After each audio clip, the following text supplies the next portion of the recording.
इनके मुंह में थोड़ी लगाम देनी पड़ेगी, क्योंकि इन्होंने पहले रोहित शर्मा पे बातें करी थी, तो ये मॉरल टीम का डाउन कर रही हैं कि हमारे काम आ रही हैं कि हमारे ही बेड़ियों में पानी डाल रही हैं। इट्स अनफॉर्चुनेट फॉर सरफराज कि अगर ये लिंक उसके साथ जुड़ जाएगा, ये रेस कार्ड का, ये कम्युनल कार्ड का जो है।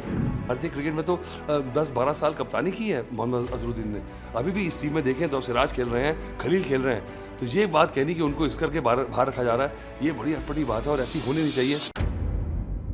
ये मोहतरमा जो है ये 2 बार पहले भी ऐसे कर चुकी हैं। मुझे लगता है कि ये बड़ी बिलो द बेल्ट बात है कि अगर आजकल के ज़माने में हम सोचें ये रेस कार्ड को लेके भारतीय टीम की क्रिकेट की सिलेक्शन होती है, तो इससे दुखदायी खबर कोई हो नहीं सकती। मुझे लगता है कि देखिए जो मर्ज़ी कारण हो, मुझे भी लगता है कि सरफराज का सिलेक्शन होना चाहिए था। मुझे लगता है कि इतनी मेहनत से वो आया था, उसने परफॉर्म किया, उसको मौका नहीं मिला। कुछ उसका कोई जिस तरह से कहते हैं कि उसकी जो फिटनेस का है, कुछ सवाल रहे उसमें। कोच की भी धारणा हो सकती है, कप्तान की भी। मुझे लगता है कि उनका अपना मानना है, ये उनकी अपनी राय है, ये उनका अपना ओपिनियन है, पर ये बात नहीं है। पर जिसने परफॉर्म किया है उसको सिर्फ अपनी राय से, अपनी धारणा से आपको निकालना बड़ा गलत है, क्योंकि मैं ये मानता हूँ साथ में सिलेक्टर्स के पास ये भी प्रेशर है कि बहुत सारे लोग परफॉर्म कर रहे हैं एकदम से, और इसको अभी परफॉर्मेंस जो है immediately current Dilip trophy, Ranji trophy की जो परफॉर्मेंस है उसको देखते हुए वो थोड़ा सा कम नज़र आ रहा है। पर जिसने पहले किया हुआ उसका, क्योंकि क्रिकेट की एक प्रोप्राइटी है, एक एथोस है कि जिसने पहले किया उसको पहला मौका मिलना चाहिए।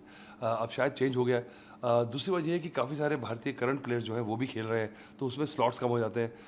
पर मुझे लगता है फिर भी सरफराज का होना चाहिए था, क्योंकि एकदम से इतना कुछ करने के बाद, इतनी मुसीबत के बाद वो टीम में आया था। पर ये कह देना और ये कहाँ से निकली बात, और मुझे लगता है कि लगता है कि इट्स अनफॉर्चुनेट फॉर सरफराज कि अगर ये लिंक उसके साथ जुड़ जाएगा, ये रेस कार्ड का, ये कम्युनल कार्ड का जो है, तो उसको नुकसान ही होगा।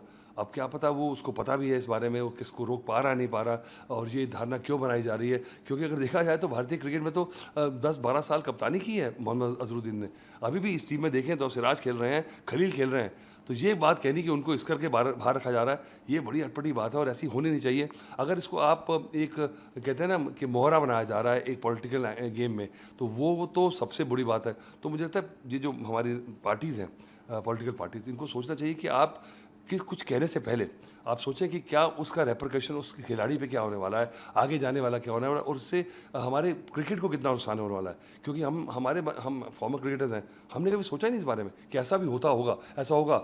हम कोई खिलाड़ी को देख रहे हैं, हम कोई सोचते नहीं कि कहाँ से है वो। तो अगर ऐसा होता तो कोई क्रिकेट की टीम, क्या कोई स्पोर्टिंग टीम बन ही नहीं सकती है।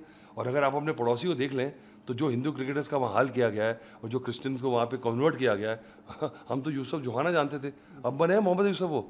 तो अब देखिए कोई नहीं सर्वाइव कर पा रहे थे वहाँ पे।